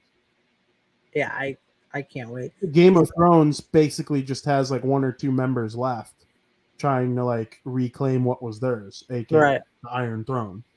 Which it's going to be a while before I watch it because I got 7 other seasons to finish before I start it. Yeah. As far as She-Hulk goes, I love She-Hulk. Anybody who's shitting on the CGI is just, come on, Grow up. grow up. If frickin' Dylan likes it and he doesn't care about the CGI, then you just got to get over it. Our buddy Dylan, like he would be honest with you. You know how he critiques things. I mean, I really like the way she looked as She-Hulk. It has a lot of connections to the Marvel universe as a whole. And I think that's what fans have been waiting for, is that series that's not just, you know, we're going to show you an origin of how you became, but also a movie that really connects it to the rest of the universe. I think that's why so many people like Loki, because Loki has such a key feature in the rest of the multiverse. That started the multiverse. And not only is this a key element in the current Marvel phase, but I'm telling you, it relates to so many other characters, past and present. It was a fantastic first episode, and I cannot wait to watch episode 2 tomorrow. That's exciting. I mean, I'm all in on the Marvel shows. I would rather have Mark Ruffalo be in the show and the animation be a little worse than have Avatar level animation and no Mark Ruffalo because they can't afford him. Right? Like, I just, people don't understand that there are budgets and some highly touted actors are expensive, and you're either getting Mark Ruffalo or good CGI. I mean, pick one. Now, let me tell you, like this, I really didn't see it that. I don't want to say something for you, but you know about Mark Ruffalo. Like, you know, he's probably going to be in the show. No, I do know he's in the show. Okay, so yeah, so that's not a spoiler. Well, semi-spoiler, you see him in the first episode, and his CGI is not bad at all. People are complaining about her CGI, which it's fine. It's not that bad. You get past it. She's not really a Hulk in real life. You got to get over it. Yeah. I'm excited to watch it. I know there are references to a lot of different things that go on in the Marvel Cinematic Universe, and I'm very much looking forward to it. And also, because the original Hulk, with, what was his name? Norton, something. Edward Norton. Norton. That got a lot of hate, and it's like one of the most hated Marvel movies in the universe. So I think doing She-Hulk right, doing it in this thing is really going to just, it's going to change the minds of people about Hulk. I think it was really good. I can't wait for you to watch it. Hell yeah. All right, Frank. There's some shit going on. Big Brother season 24 is getting as spicy as it possibly can be. The house is now divided into 2 separate groups. One is inside, one is outside. No spoilers to those who aren't caught up. But Frank, screw it. If you're watching Big Brother and you haven't watched up to date through Sunday, it's been 3 days. Turn off Bar Down now. Okay. What the H is Kyle doing?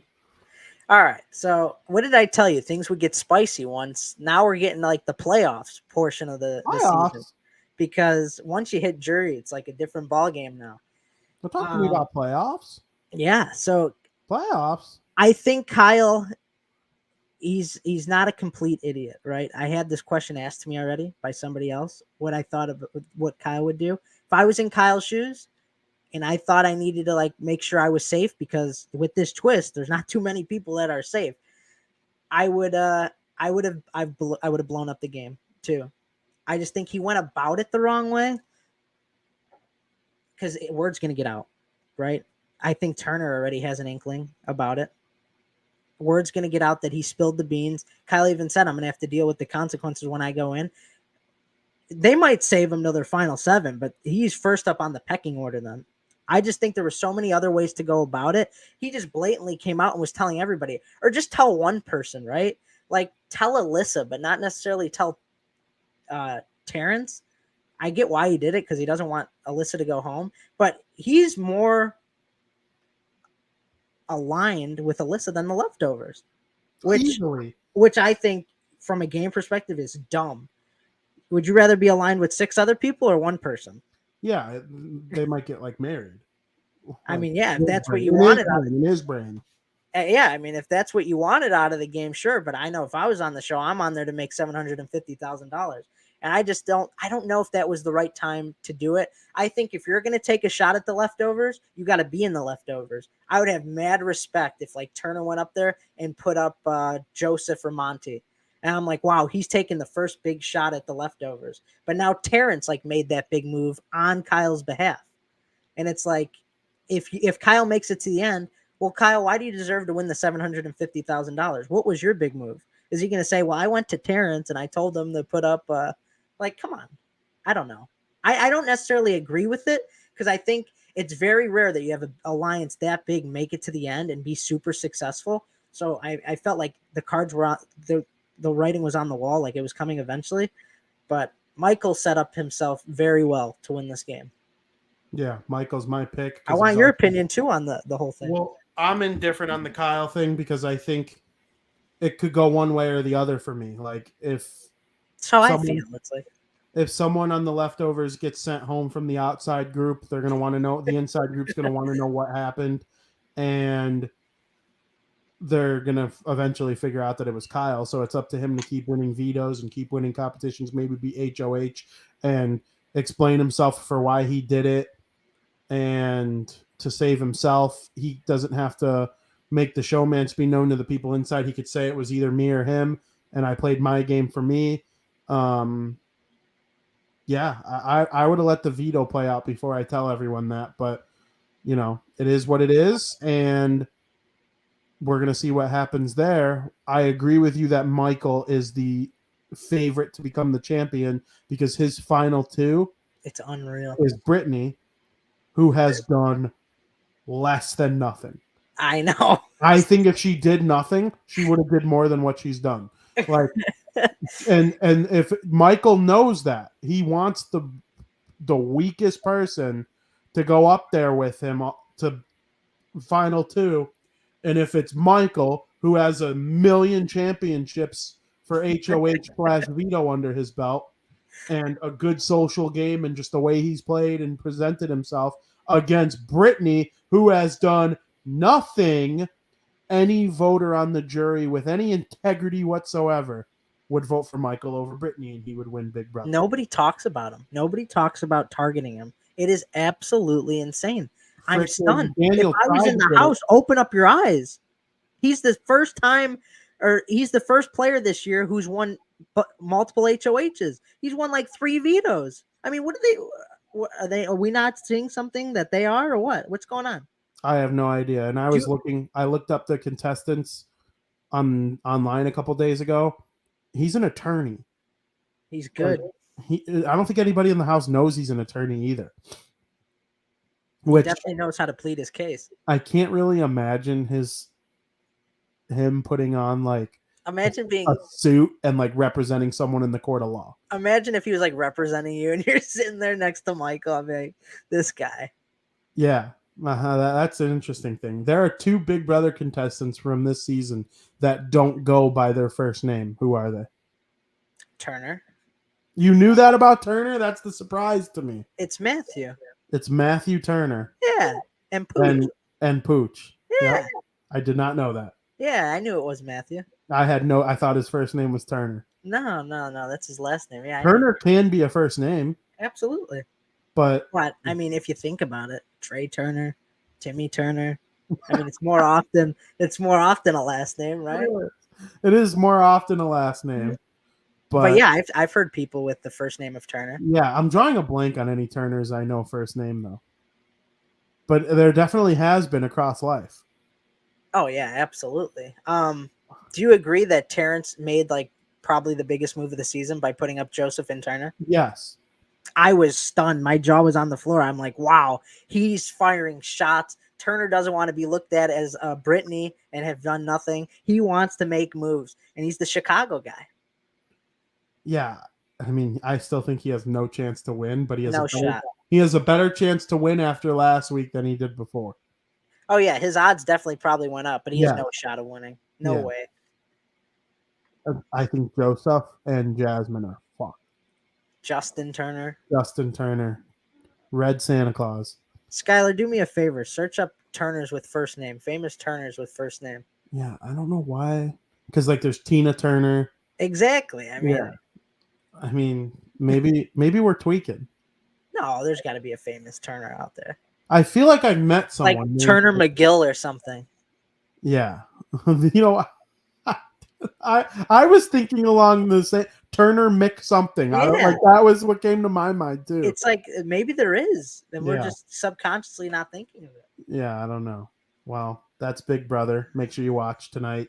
There's the veto competition. Tomorrow is the live eviction, double eviction. Can't wait. Frank, we already previewed week 0 of the college football season in the open. So is there anything about the NFL you're super excited about after week 2 of the preseason coming to a close on Monday night?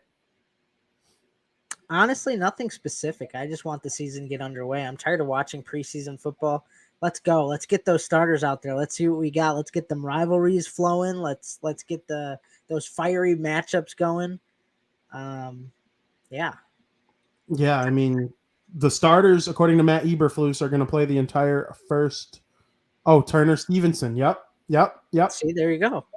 The Bears are going to play their starters for most of the first half, if not all of the first half, depending on how they do, according to Coach Matt Eberflus. I'm excited. There are some feisty matchups to start the season, too. I'm interested to see who starts at quarterback for the Steelers because I heard it might not be Mitch. It's either going to be Mitch or Pickett. It might be Pickett. It might be Pickett, but I noticed on Twitter today the Steelers put a video of Mitch talking to the press, and they put QB Mitch Trubisky talks about so-and-so. Every team in the league puts starting QB blank for their thing. It might be Pickett. It might not, though. Yeah, I don't know. Katie makes a great point. Terrence thinks he's so smart and he knows nothing. He does know nothing, but he's learning. He is learning. Now he knows kind of everything when spilled the beans about the leftovers. He still doesn't know everything. He's the second most clueless person in the house. Who would you say the clueless is? Jasmine? Jasmine. She is just. I mean, she don't even know that the sun is a star. I mean, she is just really. She's annoying me too. Yes. She's annoying Turner too. I know. It's hilarious. It really is. And everybody hates the showmance, like on Twitter. It's so funny. But yeah, that's Big Brother. That's the NFL. I do want to preview tomorrow's episode of Crosstown Crosstalk is going to be very exciting. I have Josh Nelson of Sox Machine coming on. I'm very excited to talk about the Chicago White Sox and how much of a disaster they've been in the last week after winning 5 in a row and really taking a poop in the division. The Minnesota Twins have also been taking a poop, and the Cleveland Guardians have been running away with it lately. It would take a massive turnaround for the White Sox to get it done at this point. 2 games left in Baltimore. Lucas Giolito on the mound tonight. We will recap it all on Crosstown Crosstalk tomorrow and preview a big series over the weekend against the Arizona Diamondbacks. Your boy will be there on Saturday night. Hopefully it's not a funeral, because it very well might be a funeral for the White Sox by Saturday, depending on how they and the Guardians do between now and then, but they are running out of time. Dylan Cease has been magnificent. He gave up a multi-run home run yesterday for the first time since May, which is just, he gave up a home run with a runner on base for the first time in 3 months. I feel like every pitcher in the league has given up at least 1 home run with a man on base since May. Dylan Cease yesterday gave up a big bomb. Baltimore's good, man. Baltimore is pretty. They're not like good, but they're good, and they have now, according to MLB Prospect or Pipeline, the #1 farm system in Major League Baseball, and that's after Adley Rutschman got removed from the list. So we're going to talk about all of that on Crosstown Crosstalk tomorrow. We'll go in depth about the Cubs jumping from the number 18th farm system to the number 10 farm system. The last time the Cubs had a top 10 farm system, they turned it into a World Series. So we will see what is able to happen with that. And I'm so excited to go over all 30 teams and their prospect farms tomorrow, Crosstown Crosstalk at 2 p.m. Frank, it is time for America's favorite segment of the week, Breaking Bets.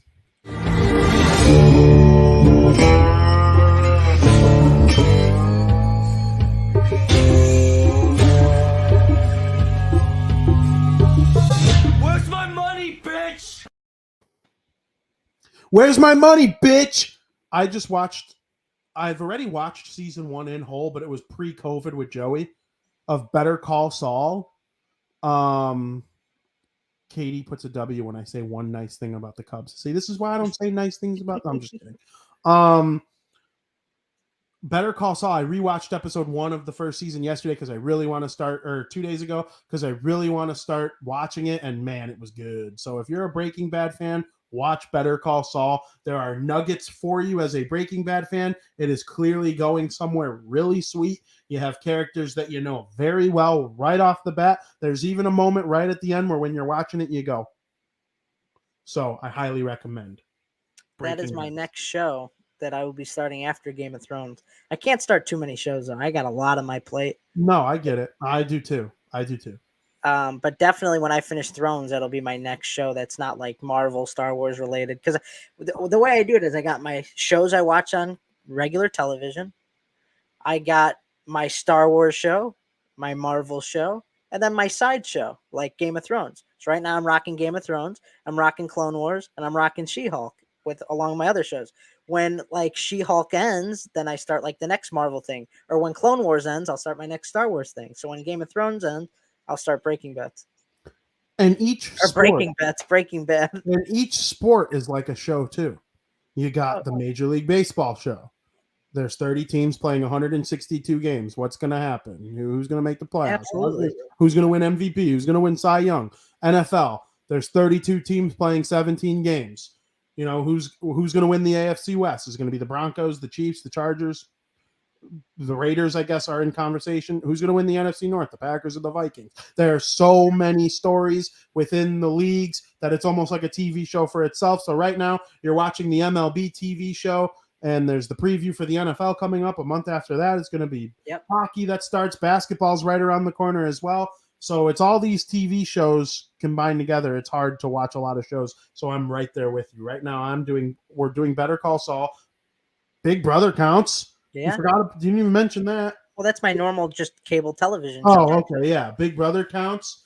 You're watching Thrones. I mean, She-Hulk. There's a lot. Yeah. There's and a whole Clone Wars. I'm grinding through Clone Wars. Yep. I'm almost done with season 3. So. Yep. Absolutely. So bets on me. Where's my money, bitch? Well, you're gonna like my first one. I really like the White Sox tonight against the Baltimore Orioles. You got Giolito versus Watkins. The Orioles stole a game, the first game, 5-3. I wouldn't say steal, but I mean, these are the games you got to win, VP, if you want the White Sox to be in contention. I mean, they're right there. The White Sox had 11 hits, only scored 3 runs. The Orioles had 5 hits, scored 5 runs. Exactly. So, I mean, that's stealing. Okay, they stole the game. I'll stick with what I said. The White Sox money line, they're minus 114. I think this is a big opportunity for the White Sox. They can't afford to lose this game. They got Giolito going. Giolito and Watkins, in terms of their performance this season, have been very familiar. I think with the Orioles winning game 1, this is a perfect spot for the White Sox to steal game 2. And ultimately, it's a must. You can't keep losing these games, honestly. If the White Sox plan on making it to October, these are games they're going to have to win. And I think that they dig deep tonight and pull it out. I really do. So White Sox minus 114. Second pick, you got the Diamondbacks and the Royals. It's a series that doesn't mean a single thing. Both teams are going nowhere. I mean, the series means jack shit. The game means shit. But let's have a little fun. Let's roll the dice a little bit. Gallen's going against Singer. Great pitching. And with the game meaning nothing, I'm just going to side with the team that I think's just has been playing a little bit better lately. Got the better pitcher of the two. I'm going to go with the Diamondbacks at minus 123. I don't know if this is necessarily a trap game because the Diamondbacks should be favored a little bit more with their best pitcher on the mound. But then again, both teams stink. So I think that's why it's not really a trap. I think minus 123 is fair. Just go with the better matchup. It's a little fun. I mean, you're going to have all these series that matter. You know, you're going to have these stressful series like the White Sox are having. All these games matter, or the Mariners. But it's just, once in a while, I just want to watch a game that doesn't mean anything, but you can still have fun. It still counts towards your stats. Take the Diamondbacks at minus 123. This last pick, I need you all to buckle in a little bit. This is a big one. There's a big risk involved here. Huge. Don't do it if, you've been on a little bit of a losing streak. You're going to have to really strap in and really want to do this one. The Reds are playing the Phillies. The Phillies are huge favorites in this game. We're talking like mid twos or like minus 230s, 240s. I think the Reds plus 1.5 it was just singing to me. I saw it. It was just, I don't know. You could take the Reds plus 1.5 and the line is still plus 102. You're still getting more than what you bet with at getting a run and a half. You got, I think his name is Zook. Zeuch. Zeuch is pitching for the Reds. He blows. He is like absolutely terrible. He has given up, I think he's pitched in 2 games, and in each start, he's given up 6 runs for the Reds. But there's just something about it. Something sweet. The Phillies took the first 2 games of the series. I'm not that big of a fan of Sanchez. I think that the Reds could steal game 3. I'm feeling it. I'll take the run and a half plus 102. You're getting extra money for it, and you got the barrier of having that extra run. They lost 7-6 yesterday. Maybe they'll lose by 1 today or even win the game. So those are my picks for you. That's what I got. Very interesting picks. Very interesting. I don't think I know anything about sports, really. Most people who know a lot about sports suck at betting. I suck at betting. You said the opposite of what I thought you were going to say in all 3 of those baseball games. Really? Normally we're 50-50. I agree on half. I disagree on half, which that's kind of how sports works. That's why shows like this exist, because you agree on about half the things. You went 0 for 3 on my thoughts. And Wow. You might be right. I suck. I'm stupid. Dumb person right here. Going in, you picked the other team in all 3 matchups for me. Wow. Yeah. We'll see. For some reason, this Reds plus 1.5, I don't know. This pitcher for the Reds sucks. There's just something telling me that they could keep it closer, maybe even win. They don't have to win. They could lose by 1 and you still win. So, yeah. The only time I am so confident is when I call something a Vinnie Parise guarantee. Vinnie Parise guarantees are 3-0 in the calendar year of 2022. Are there any VP guarantees with these picks? The Rangers, Game 7 over the Hurricanes, the 49ers against the Packers, and there was a Rams one. I can't remember which team. It wasn't the Buccaneers. I thought the Buccaneers were going to win that game.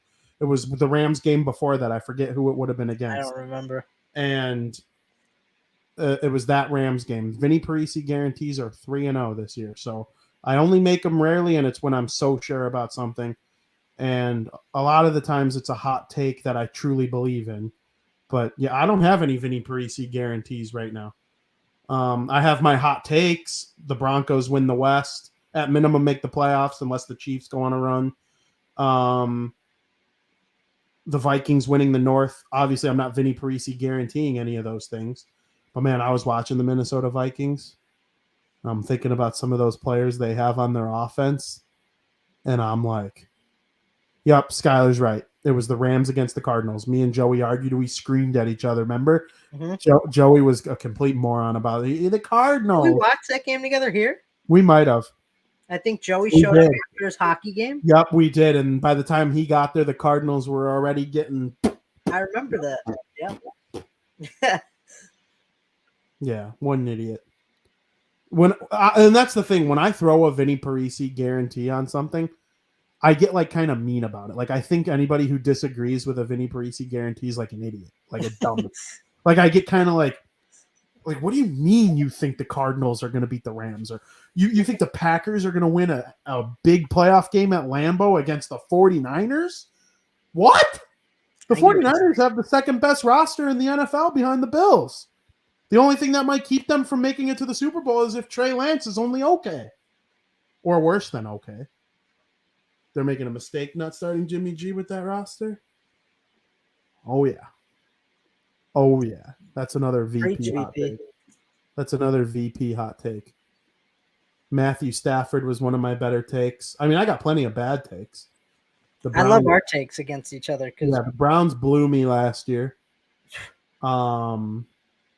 That might be like my worst take in the last 5 years. That might have been my best take. Yeah, you nailed that one. Even though the funny thing about that, though, you were in the minority on that.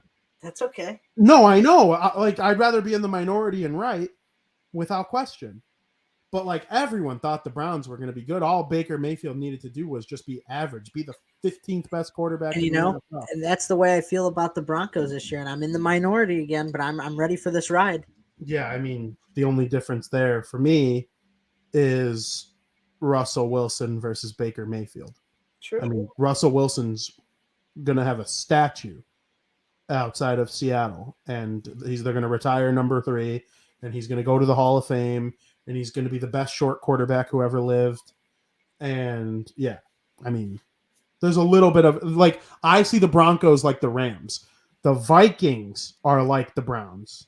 I compare that prediction where like average 15th, 16th, 17th best quarterback on a team that's supposed to be really good.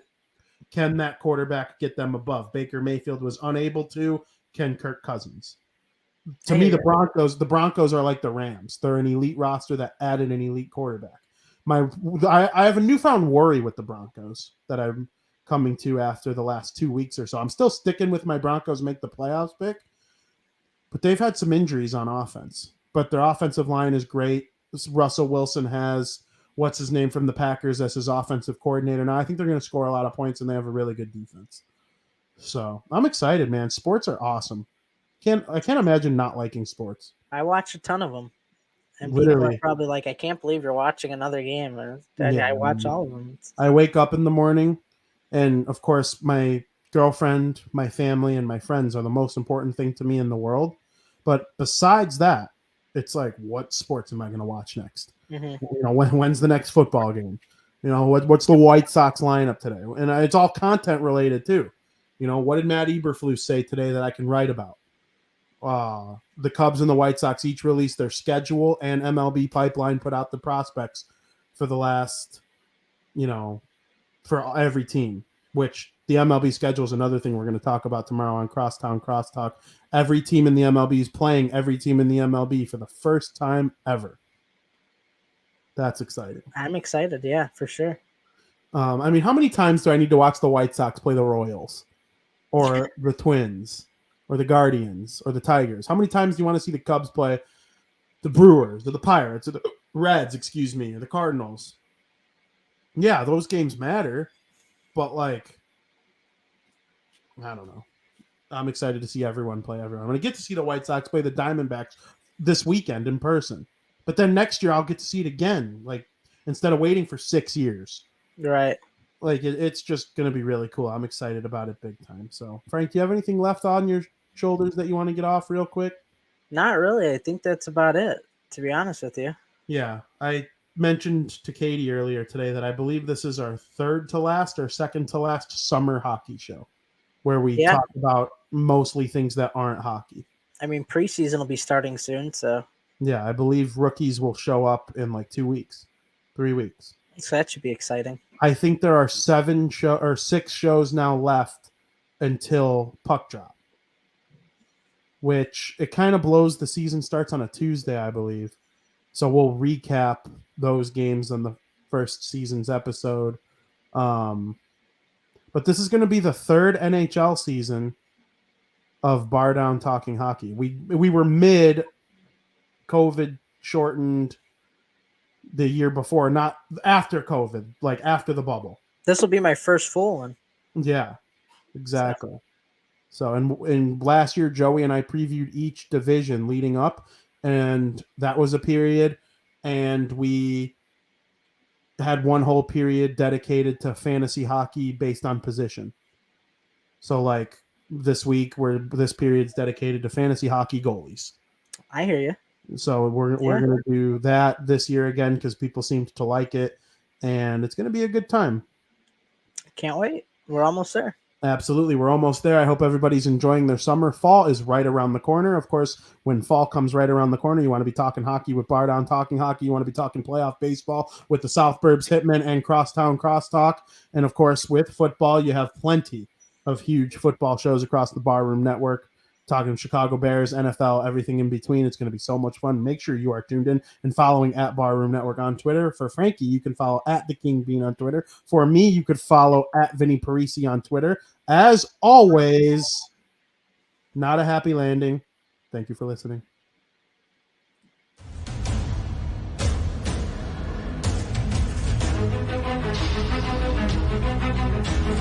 Thank you.